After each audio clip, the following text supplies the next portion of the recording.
Bonjour et bienvenue sur la chaîne des Radiculteurs. Nous sommes un groupe d'élèves de 5e et nous faisons partie d'un atelier scientifique au Collège Paul Valéry à Paris.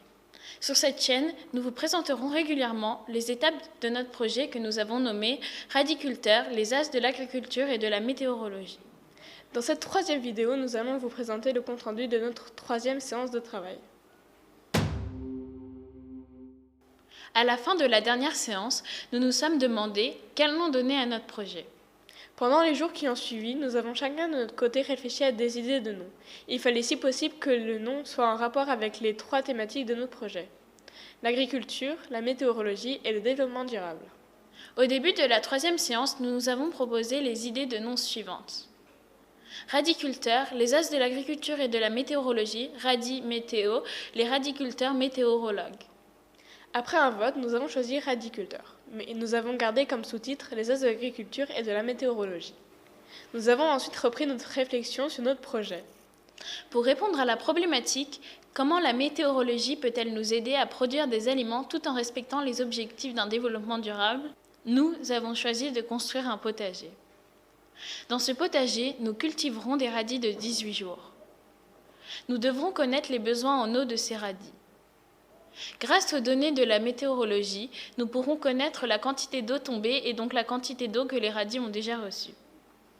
En comparant les besoins en eau des radis avec la quantité d'eau de pluie qu'ils ont déjà reçue, nous pourrons savoir exactement quelle quantité d'eau il manque aux radis pour répondre à leurs besoins. Avec les eaux de pluie récupérées, nous pourrons arroser les radis avec uniquement la quantité d'eau qui leur manque.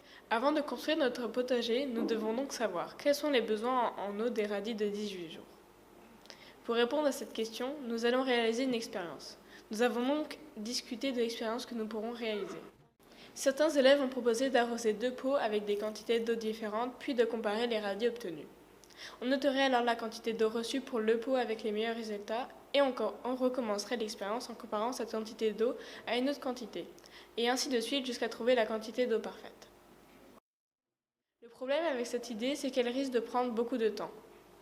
D'autres élèves ont proposé l'expérience suivante. On prend différents pots, 10 pots par exemple. Dans ces pots, on met de la terre et une graine de radis. On arrose ces pots avec des quantités d'eau différentes. Une fois que les radis ont poussé, on compare les radis. On peut les mesurer ou les peser. Le meilleur radis nous indiquera la quantité d'eau idéale. On pourra recommencer l'expérience plusieurs fois pour avoir une idée plus précise de la quantité d'eau dont les radis ont besoin. Le problème avec cette solution, c'est qu'elle nécessite un plus grand nombre de pots. C'est quand même cette expérience que nous avons choisie, car elle permettra d'avoir des résultats plus rapidement que la première expérience proposée. Pour commencer l'expérience, lors de la séance suivante, nous nous sommes posé la question: quel matériel devons-nous prévoir pour faire cette expérience? Pour chaque quantité d'eau que nous voulons tester, nous pouvons utiliser 2 pots différents au cas où l'une des 2 graines de radis ne pousse pas. En plus, cela nous permettra d'avoir plusieurs résultats pour une même quantité d'eau. On a donc prévu 20 pots en tout pour tester 10 quantités d'eau différentes. Il nous faudra de la terre. Nous avons vu que les radis pouvaient pousser dans du terreau. Il nous faudra évidemment des graines de radis de 18 jours. Pour mesurer la quantité d'eau que nous verserons sur les radis, nous aurons besoin d'éprouvettes graduées. Nous avons transmis cette liste à notre professeur pour que nous puissions lancer cette expérience lors de la prochaine séance. Nous espérons que cette vidéo vous a plu. Si c'est le cas, n'hésitez pas à mettre un grand pouce bleu et à la partager sur les réseaux sociaux. Vous pouvez aussi vous abonner à notre chaîne. Merci d'avoir suivi les Radiculteurs, les as de l'agriculture et de la météorologie.